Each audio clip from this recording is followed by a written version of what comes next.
Assalamualaikum warahmatullahi wabarakatuh. Hari ini kita akan melanjutkan pembelajaran maternitas fisiologis untuk prodi S1 kelas reguler maupun kelas bilingual ya. Jadi mohon maaf memang karena ini adalah YouTuber kepepet ya karena pembelajaran. Jadi ternyata membuat konten YouTube itu walaupun pembelajaran tidak mudah ya karena butuh mood juga ya. Dan kalau setiap hari sepertinya maksain banget gitu ya. Jadi hari ini adalah pembelajaran pengganti untuk mata ajar yang harusnya saya berikan hari Kamis tanggal 17 September ini ya tahun 2020. Nah, ini adalah pertemuan kita ke-4, tetapi saya akan membahas materi ke-5 dulu, karena materi ke-4 seperti yang kemarin ya, karena untuk etik itu saya kembali lagi, ternyata menjadi YouTuber itu tidak mudah ketika kita menggunakan video dari konten lain, ternyata kita harus mencantumkan copyright ya. Nah, ini untuk kemarin ternyata copyright saya sebagian itu terselip, jadi saya harus nyari lagi dan ngedit. Nah, itu ya yang lebih enak seperti ini daripada harus ngedit video, karena kalau membuat YouTube tanpa kita cantumkan copyright-nya, nah itu akan melanggar plagiasi ya juga untuk copyright-nya. Nah ini hari ini kita akan membahas langsung untuk materi ketemuan ke-5 ya, yaitu tentang anatomi fisiologi sistem reproduksi, terutama sistem reproduksi perempuan. Nanti akan saya tambahkan tentang anomalinya sedikit supaya jenengan paling tidak nanti mengenal ya. Nah, baik, terima kasih. Saya mulai di sini ya, tentang di sini ya.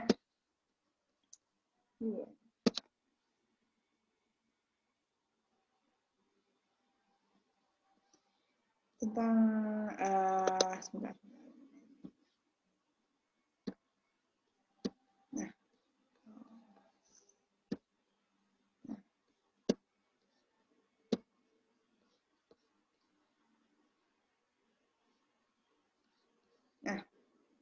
Nah, bisa jenengan lihat ya di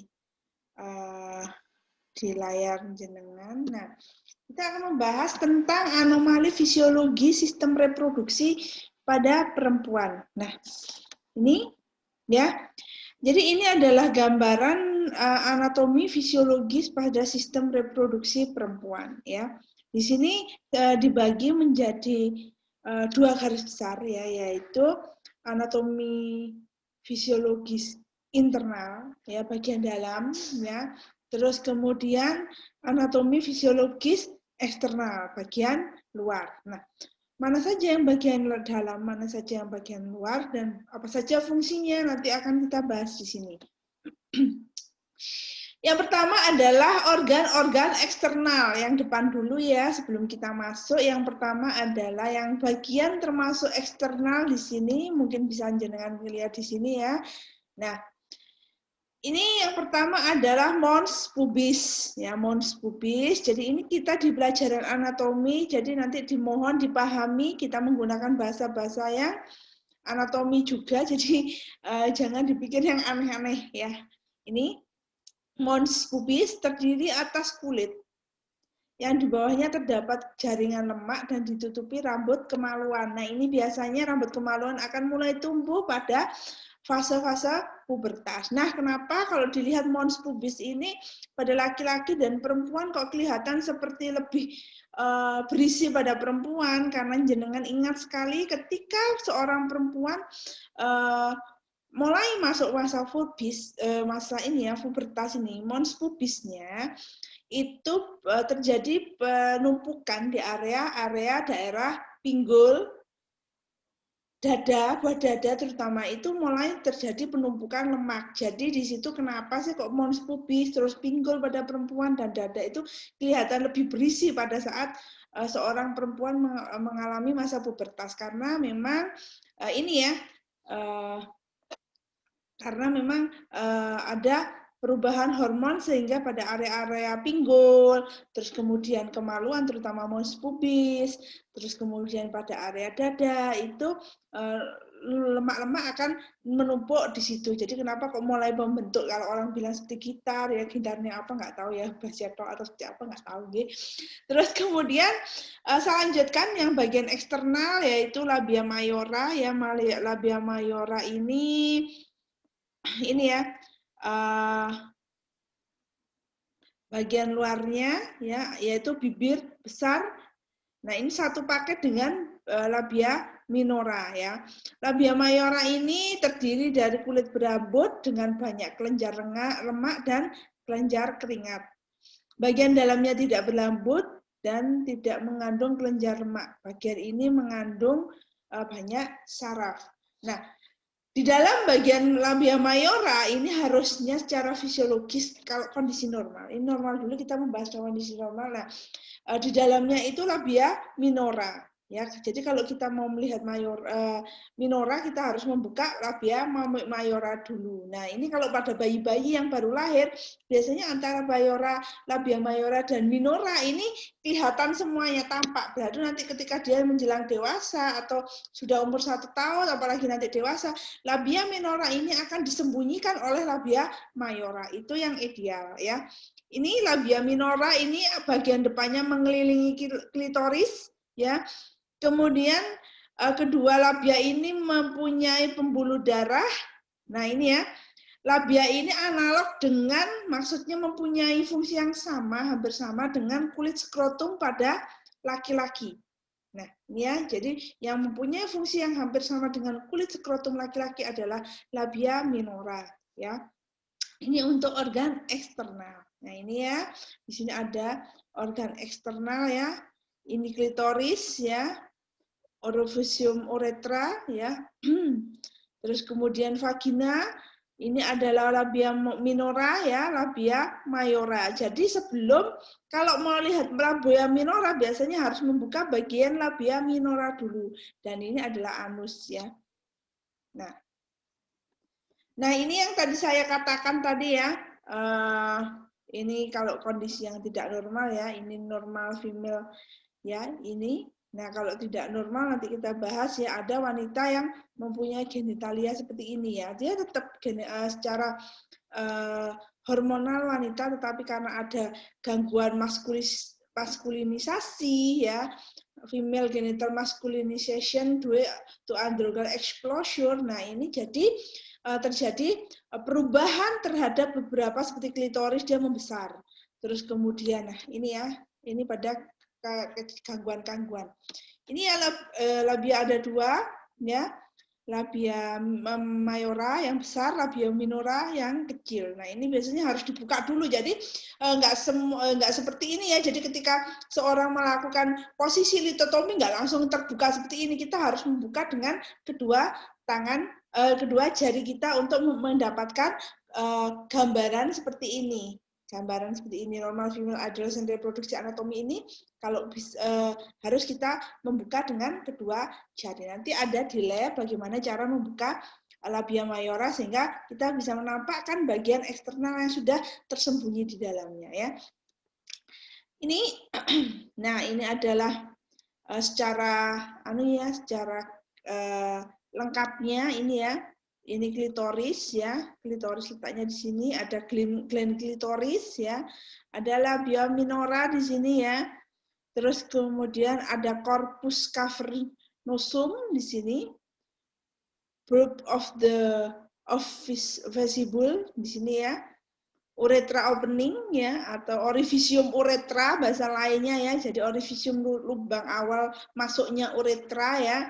Terus di sini ada labia mayora, ini yang paling banyak lemaknya dan ditumbuhi rambut untuk melindungi onderdel eksternal di dalamnya.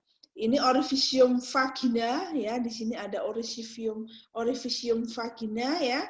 Terus di sini adalah opening right Bartholini's glands. Di sini ada jaringan-jaringan yang dia memproduksi sekret ya, biasanya normalnya terutama nanti untuk melindungi area ini dari membuat dia lebih licin, kemudian juga dia memproduksi lendir yang bersifat asam sehingga dia bisa membunuh bakteri atau kuman yang hendak masuk ke area ini orifisium vagina ini ya. Nah ini ada Bartholini glands-nya ya, ini kelenjar ya. Klitoris, nah ini sampai klitoris ya, ini klitoris ya, seperti ini ya. Adanya di atasnya orifisium uretra kalau kita lihat pada klien atau pasien ya. Nah, klitoris ini bangunan yang terdiri dari gland klitoris, corpus klitoris, dan kurka klitoris. Bagiannya erektil, hampir jadi dia sangat sensitif. Biasanya dia analog dengan penis pada laki-laki ya. Terus kemudian mengandung banyak pembuluh saraf, darah serta saraf. Jadi kalau pada laki-laki dia mengalami ejakulasi ketika dia darah terkumpul di area penis. Kalau perempuan sama, dia akan mengalami ini erektil, dia akan lebih tegang ketika organ pembuluh darah dia mengalirkan darah ke area itu. Nah inilah biasanya organ klitoris ini yang biasanya dikitan pada perempuan.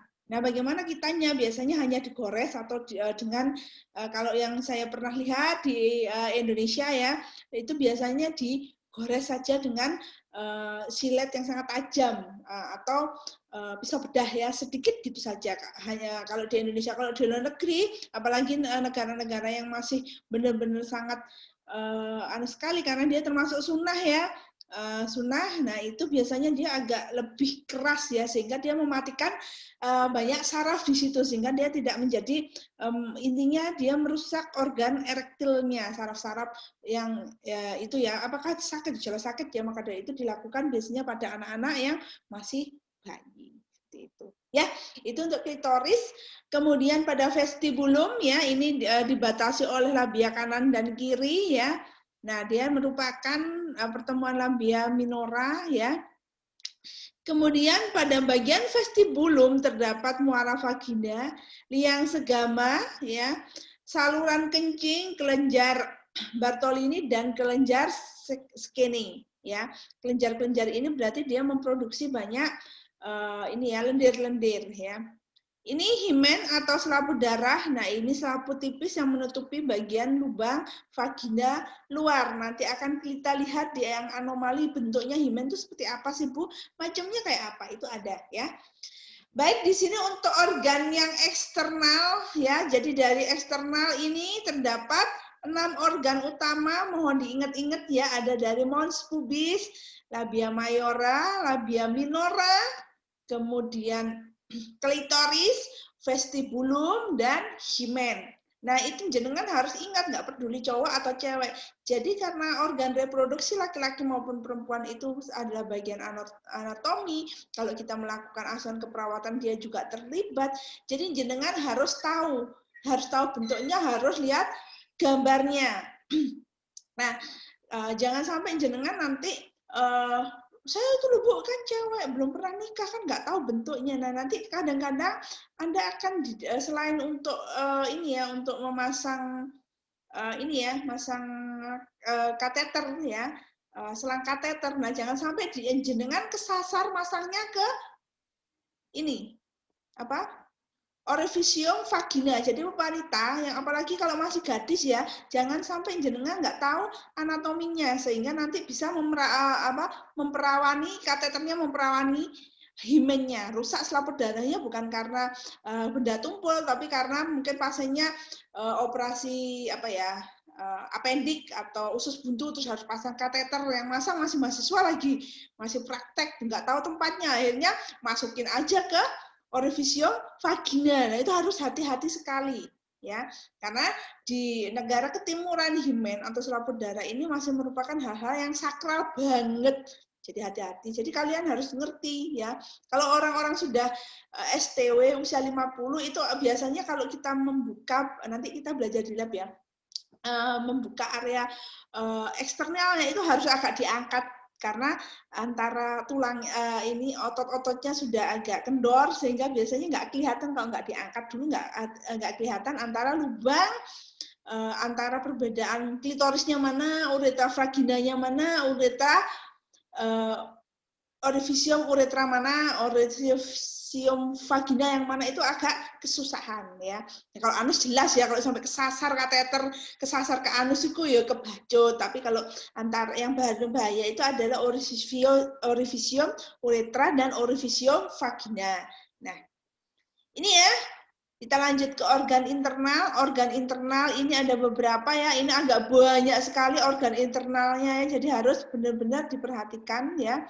Organ internal ada 2, ovarium ya, indung telur. Nah, ini ya. Terletak antara rahim dan dinding panggul, digantung oleh ligamen ovari, properium dan dinding jadi dia digantung oleh otot-otot, jadi dia dipertahankan letaknya ya.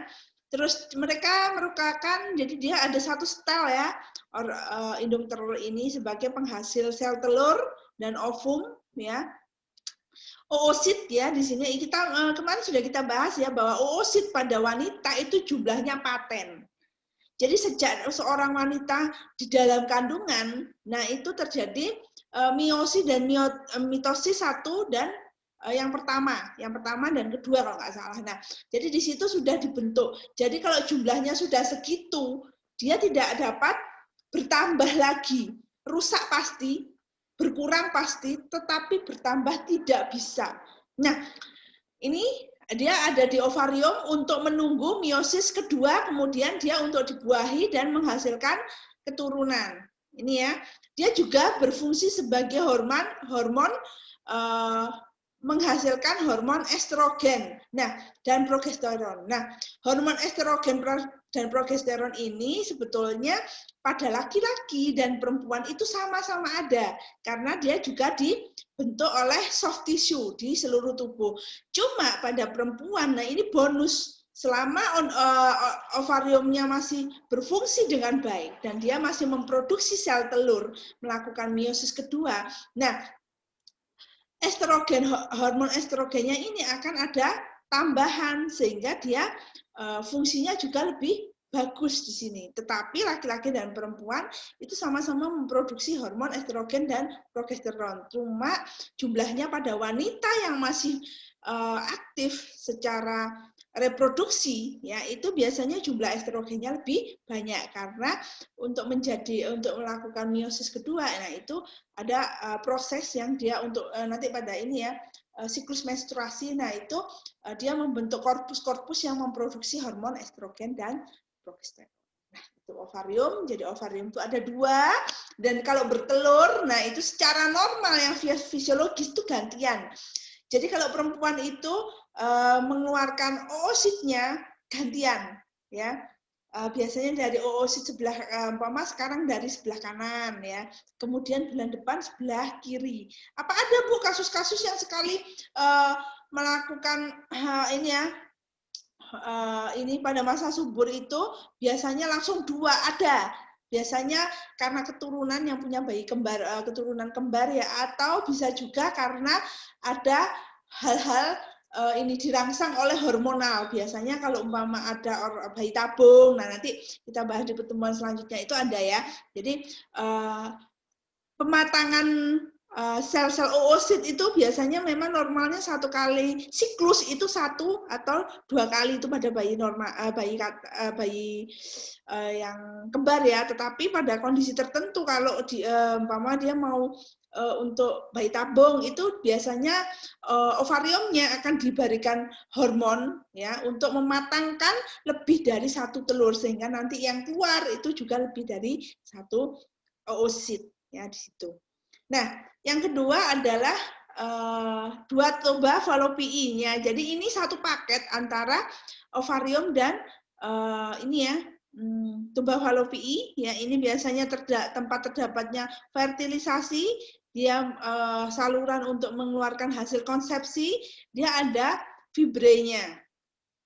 Nah, ini ya. Nah, ini adalah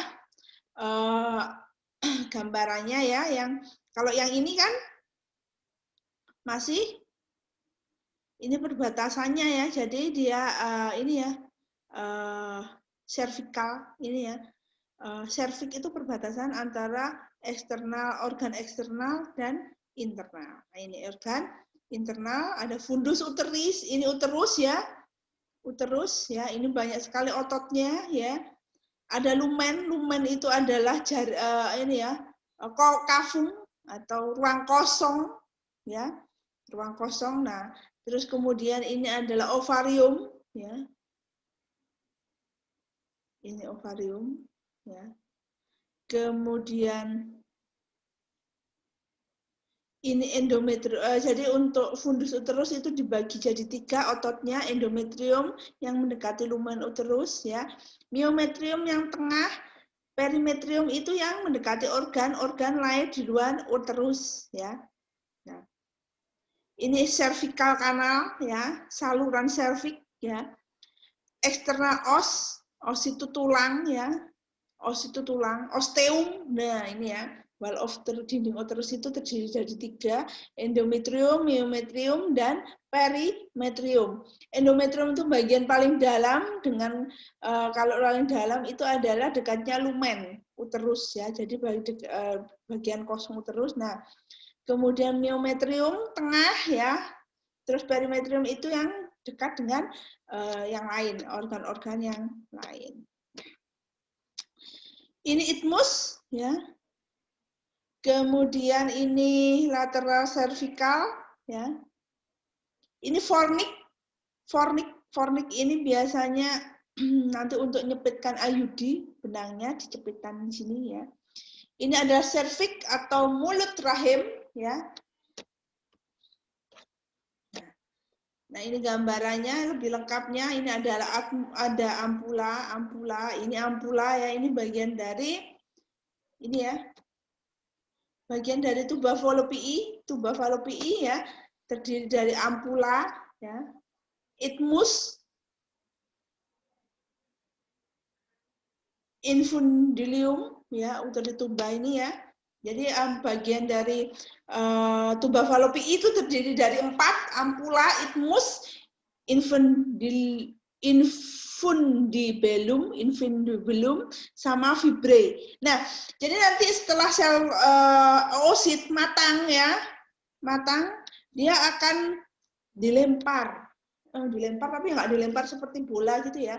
Dia akan mengambang, mengawang-awang, kemudian ditangkrap oleh si fibrenya tuba fallopiae. Nah, sel telur itu diem, nggak kemana-mana, Rek. Jadi sel telur itu nggak ada kakinya, nggak ada buntutnya seperti sel sperma ya. Spermatosit enggak. Jadi memang sudah takdir sebagai seorang perempuan itu harus diem dan menunggu. Nah, kok bisa dia jalan ke sini, nanti jalan masuk ke tuba fallopiae karena dia diimbal seperti bahasa ini ya, bahasa Jawanya, atau ditransfer melalui fibrae. Nah, nanti akan sekalian ya, jadi sekalian saya buat video, sekalian buat copyright, nanti sekalian akan kita bahas di pertemuan selanjutnya ya. Nah, ini jadi fibrae itu akan menghantarkan sel telur yang harusnya diam menunggu takdir tadi ya, ke daerah keluar menuju ke lumen uterus ya. Kalau sampai di lumen uterus dia itu tidak ada yang membuahi, nah maka dia akan luruh bersama darah menstruasi. Nah, bagaimana kalau dia membuahi? Nah, itu nanti pembahasan yang berikutnya. Wall of uterus, nah bagian tuba fallopiae ya, ada 4, diingat-ingat, ada ampula, isthmus, infundibulum, sama fibrae. Ya, itu bagian tuba fallopiae. Fibrae itu yang bagian menangkap oosit yang sudah matang. Nah, kemudian bagian dari uterus terdiri dari 3, endometrium, myometrium, dan perimetrium. Ya, ini ada vagina. Vagina itu jalan rahim ya. Nah, ini ada ureter ya. Ureter, isthmus ya, ada isthmus, kemudian ada ini ligamen yang ada di sekitar uterus ya. Ada lateral fornix, ada ini.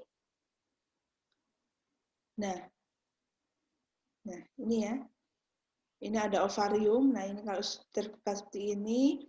Nah, ini adalah jaringan-jaringan ikat dan pembuluh darah yang memberi suplai nutrisi atau darah pada area uterus ya.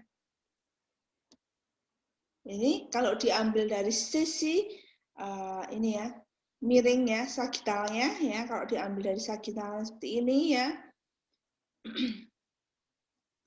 Ya, ini aduh. Ini ya. Ini uterus bentuknya seperti ini, yang normal ya. Apakah ada bentuk yang nggak normal, Bu? Ke belakang ada. Nanti ada bentuknya. Di situ ada tuba falopii. Lihat ini, yang ini nggak memegang ya, dia seperti vibre. Jadi dia seperti apa ya, mengawe-ngawe gitu bahasanya ya, mengawe-ngawe. Dia siap menangkap oosit yang sudah matang untuk dibawa menuju ke ini apa? Tuba falopii. Seperti itu, ya. Nah, di sini ada ini ya, vesika urinaria, dia ya. Terus kemudian di sini ada tulang os pubis ya. Ini ada mon pubis ya, ini banyak lemaknya ya. Ini klitoris di sini ya. Terus kemudian uretra ada di sini ya. Secara ini kalau dari sagital ini uretra opening atau orificium uretra. Ini labia mayora yang berambut-rambut ya. Yang berambut, terus labia minora, ini banyak sekali jaringan yang sangat sensitif. Ini vestibular vagina, ini orificium vagina, ini vagina. Vagina itu hanya merupakan jalur yang penuh otot untuk sebagai arah dari bagian eksternal ke dalam. Anus beda sendiri ya. Ya, ini satu jejer. Nanti ada kondisi-kondisi tertentu di anak yang dimana ada saluran antara vagina dan anus. Biasanya pada atresia. Nanti kita bahas. Oh, nggak usah ya. Ini ya anus. Ini rektum. Ada sigmoid di sini. Ada atria rektum. Ini punyanya anu ya. Pencernaan. Ini ada serviks. Serviks itu mulut rahim di sini ya. Nah, ini osteum eksternal, os itu osteum, jadi dia tulang. Posterior vernix, ini ada retrouterine pouch, jadi ini adalah tempat yang kosong pada retro ya.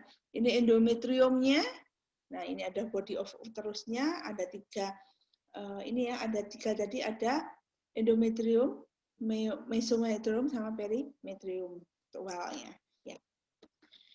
Ini uterus ya, ini bentuknya normalnya seperti buah alpukat, berat sekitarnya 300 gram, bagian dari rahim.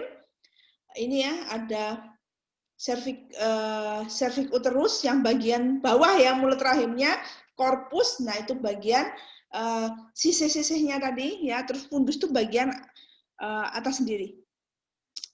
Ini ya, ini cervicalnya, ini kemudian ini apa? Korpus ya. Nah, ini korpusnya, terus ini ada fundus, terus ini fundus terus tuh bagian atas sendiri, ini fundusnya. Ini fundusnya, kemudian ini korpusnya, ini serviknya. Ingat ini serviknya. Ini pada penyuluhan nanti KIE mana bagian servik itu biasanya akan ditanyakan ya. Ini wall-nya atau dindingnya dibagi menjadi 3, endometrium, myometrium, dan perimetrium. Masih ingat ya, endometrium itu yang mendekati kafum, myometrium yang tengah sendiri, terus perimetrium itu yang ada di luar uterus, otot yang di luar uterus dia nempel dengan otot yang lain dan berinteraksi dengan organ yang lain. Tempat terjadinya menstruasi di sini ya, kemudian tempat tumbuh dan berkembangnya hasil konsepsi. Ya, jadi tadi oosit tadi keluar ya, terus kemudian ditemoni sama spermatosit. Setelah dia ketemu antara oosit dan spermatosit, dia menjadi ovum. Jadi ovum itu sel telur yang sudah dibuahi. Jadi dia bukan sel telur yang jomblo. Jadi sudah dibuahi, itu sel ovum. Kemudian dia tempat pembuatan hormon HCG pada kehamilan ya. Kemudian vagina ini ya merupakan saluran muskulo, jadi dia hanya banyak ototnya menghubungkan rahim dengan dunia luar sebagai jalan lahir yang lunak. Tapi nanti ada jalan lahir, jenengan belajar ini ya, persalinan ada jalan lahir yang lunak dan yang keras. Keras itu termasuk di dalamnya tulang, kalau lunak di dalamnya adalah termasuk vagina. Sebagai sarana berhubungan seksual ini sangat pentingnya nanti terutama pasien-pasien dengan gangguan reproduksi ya ginekologi biasanya nanti kalau ada terjadi pengangkatan rahim ada bagian yang ditinggalkan yaitu vaginanya ya. Kalau kondisi vaginanya memungkinkan untuk ditinggal ya. Terus kemudian ini saluran untuk mengalirkan darah menstruasi ya. Ini ya, yang saya bahas tadi ya, juga vagina dapat banyak mengandung glikogen yang dapat dipecah oleh bakteri Dordelin, ya, bakteri. Jadi di area vagina itu ada bakteri, ya sama dengan di bagian usus ada E. coli. Nah, di sini jumlahnya harus normal. Kalau jumlahnya lebih, dia akan menimbulkan gangguan. Sama dengan E. coli, ketika dia dalam jumlah yang normal atau fisiologis ya. Nah, dia akan membantu untuk melakukan pembusukan atau membentuk fases juga. Tetapi ketika dia berlebih atau kurang, dia akan menimbulkan gangguan pada organ-organ yang dia tebengi. Ya, sama seperti bakteri Dordelin ini pada keadaan yang normal atau flora normal ya. Jadi bakteri ini juga bersimbiosis, bisa mutualisme, bisa komensalisme, bisa parasitisme tergantung kondisi tubuh pasiennya ya atau wanita perempuan itu ya. Dia mempunyai dengan di vagina banyak mengandung glikogen, jadi manis ya harusnya ya. Siapa yang mau minum juga ya. Nah ini kemudian kalau dia ketemu sama si bakteri, dia akan dipecah sehingga membentuk cairan asam. Nah cairan asam inilah yang harusnya melindungi vagina dari bakteri lain, ya, jamur dan virus. Nah, ini harusnya. Dan juga untuk ini biasanya untuk benda-benda yang infeksius ya. Ini gambaran tadi ya. Nah, ini letaknya, jadi jenengan bisa membayangkan kalau dipotong dari sisi sebelah ini ya. Ini bagaimanakah bentuk vagina, uterus ya, terus kemudian ini bentuk-bentuk seperti ini ya. Nah, ini harus diingat-ingat ya. Nah, itu untuk hormon, itu untuk ini ya, organ-organ internal. Saya lanjutkan untuk hormonalnya. Nah, hormon ini wajib jenengan tahu. Nah, nanti karena untuk selanjutnya kalau jenengan nggak tahu hormon-hormon semua sebetulnya hormon reproduksi perempuan dan laki-laki itu harus tahu. Nah, yang pertama pada perempuan itu adalah hormon reproduksi estrogen. Ingat ya, semua hormon ini diproduksi oleh laki-laki pada perempuan dan perempuan. Tapi kenapa kok yang membuat membedakan? Nah, karena nanti jumlahnya. Kalau jumlahnya pada wanita itu estrogen dan progesteron itu lebih tinggi daripada hormon testosteron dan prostaglandin. Kalau dia lebih banyak pada perempuan, ada Bu yang testosteronnya besar. Ada. Tadi ada andro yang tadi ya, kasus yang pertama itu dia mengalami maskulinisme. Nah, itu nanti kita bahas ya. Pada wanita ada estrogen yang dihasilkan oleh ovarium dan sebetulnya seluruh jaringan soft tissue di tubuh itu menghasilkan estrogen. Fungsinya banyak sekali ya. Ini ciri-ciri perkembangan seksual pada wanita yaitu pembentukan payudara, lekuk tubuh, rambut kemaluan. Jadi kenapa kok bisa tubuh wanita kalau sudah menstruasi itu tiba-tiba pinggulnya membesar karena jaringan lemak itu dirangsang terbentuk di area situ oleh estrogen. Ini hormon progesteron diproduksi oleh korpus luteum. Ini pada proses pematangan atau pematangan oosit ya menjadi meiosis kedua ya. Terus kemudian GRH atau gonadotropin releasing hormone. Nah, ini yang diproduksi oleh hipotalamus ya. Kemudian dia akan merangsang FSH sehingga dia terjadi proses ovulasi ya. Kemudian ini FSH kemudian LH ya ini ya. Ini diproduksi oleh hipotalamus. Jadi ini ya. Jadi dari hipotalamus ini merangsang terjadinya ovulasi Dan kemudian kalau ovulasi tidak dibuahi, dia akan menstruasi. Setelah menstruasi turun hormon estrogen, progesteron, dia akan balik ke sini untuk melapor pada hipotalamus ya, kelenjar piuteri bahwa tugasnya menstruasi sudah selesai, turunkan hormon. Jadi kenapa ovulasi terjadi 1 bulan sekali secara normalnya? Karena memang ini sudah ada yang mengatur, ya, mengatur. Nah ini ya, ini gambarannya ya. Nah, dari hipotalamus ya, kemudian memberikan feedback positif. Kemudian kalau sudah selesai, feedbacknya akan negatif, jadi hipotalamus akan berhenti mengeluarkan FSH dan LH. Jadi kenapa kok nggak setiap hari Bu membentuk sel telur, kan enak Bu, kayak ayam bertelur setiap hari. Nah beda ya, karena memang sistemnya, sistem hormonalnya sudah berbeda. Ini ya. Kemudian ini ya prosesnya ya. Nah, ini panggul perempuan atau ini ya, panggul perempuan ini bagian yang paling yang keras ya, terdiri dari beberapa bentuk ya, panggul besar, panggul kecil, ya ini bentuknya. Nah, tapi ini adalah bentuk panggul laki-laki, bukan perempuan. Dari mana saya tahu ini adalah bentuk panggul androgenik ya ini bentuknya. Nah, tapi untuk anatomi panggul sama, cuma bentuknya ada 4 bentuk panggul. Ginekoid, androgenik, kemudian arthropoid, sama satunya itu androgen, terus lupa satunya ini ya. Nah, ada 4 pokoknya di sini. Kalau ini adalah bentuk laki-laki yang androgenik, jadi bentuknya segitiga. Ya, kalau perempuan itu bulat. Kalau anthropoid itu seperti ini, seperti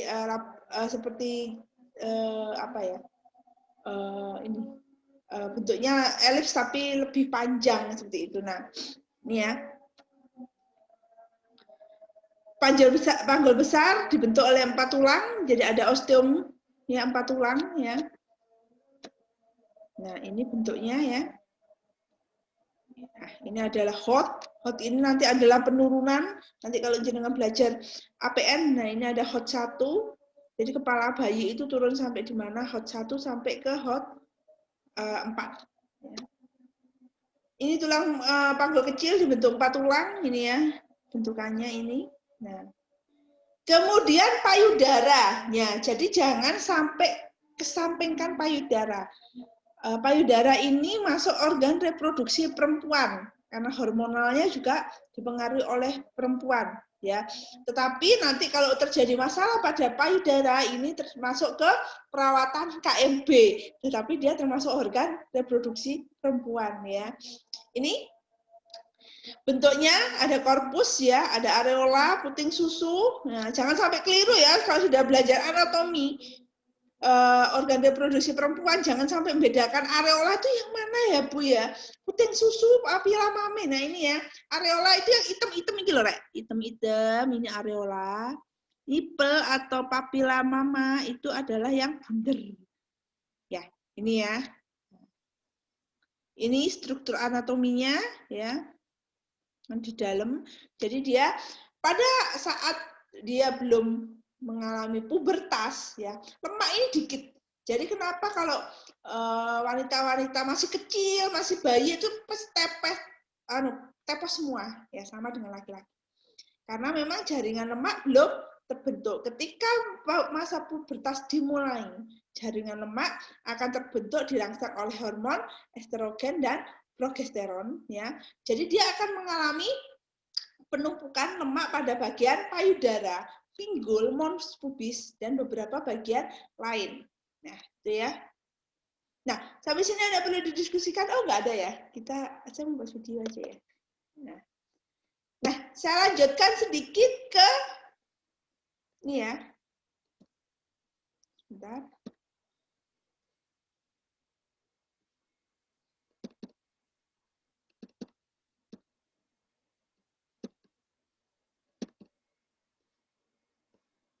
Saya lanjutkan sedikit ke ini ya, anomali ya. Nah, nanti paling enggak jenengan bisa melihat ini ya, apa sedikit perbedaannya. Walaupun nanti ini lebih banyak kita bahas di maternitas patologis, cuma jenengan paling enggak bisa tahu lah ya di sini. Nah, ini ya, ini nih. Ini anomali anatomi pada perempuan. Nah, ini untuk jenengan bandingkan aja nanti ya. Nah, ini saya langsung karena nanti kita akan bahas di di pelajaran di semester selanjutnya, tapi paling nggak jenengan paham ini ya. Nah, ini tadi ya. Ini adalah bentuk dari himen atau selaput darah. Bentuknya macam-macam. Ini yang normal, bentuknya seperti ini ya. Ini orifisium vagina.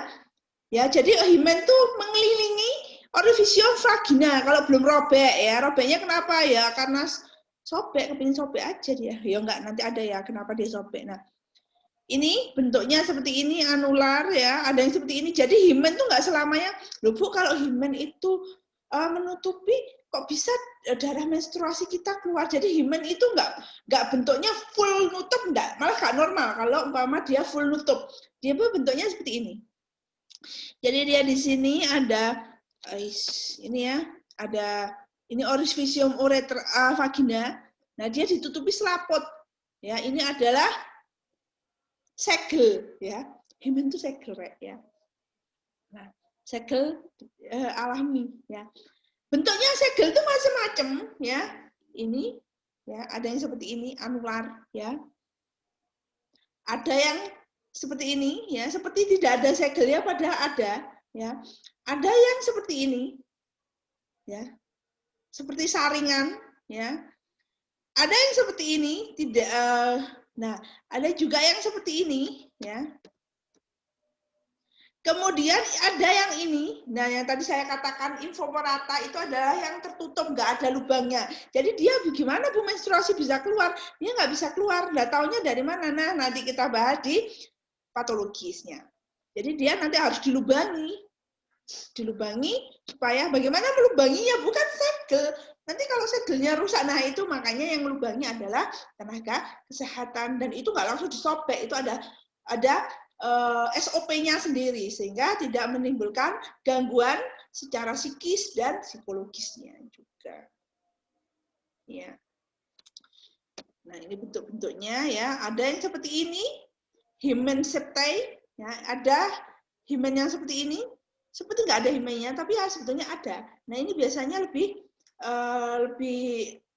lebih fleksibel. Jadi walaupun dia ada yang mengatakan ketika dia kena benda tumpul, kok dia nggak mengeluarkan darah, Bu? Apakah segelnya sudah rusak? Nah, kalau jenisnya segel seperti ini, dia nggak akan rusak. Dia rusak baru kalau dilewati kepala bayi yang sangat besar. Nah, itu baru rusak. Tapi belum tentu kalau umpama segelnya rusak itu apakah selalu mengeluarkan darah. Nah, kalau bentuknya segelnya kayak gini, itu nggak akan mengeluarkan darah. Kecuali kalau yang merusak segelnya itu sebesar kepala bayi ya, seperti itu ya.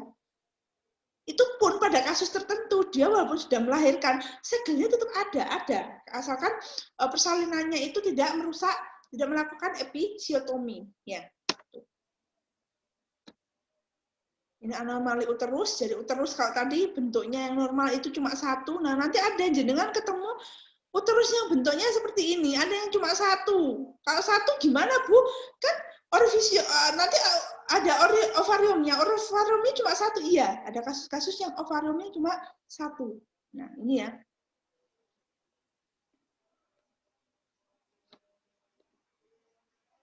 Nah, ini anomali ovarium ada satu, bahkan ada yang tambahan juga. Ini ada kelainan genetik, mungkin ini saja ya, silahkan. Ini nanti kita akan bahas lagi di di perkuliahan selanjutnya, yaitu semester selanjutnya, maksud saya maternitas patologis. Nah, itu akanlah kita bahas lebih dalam. Baik,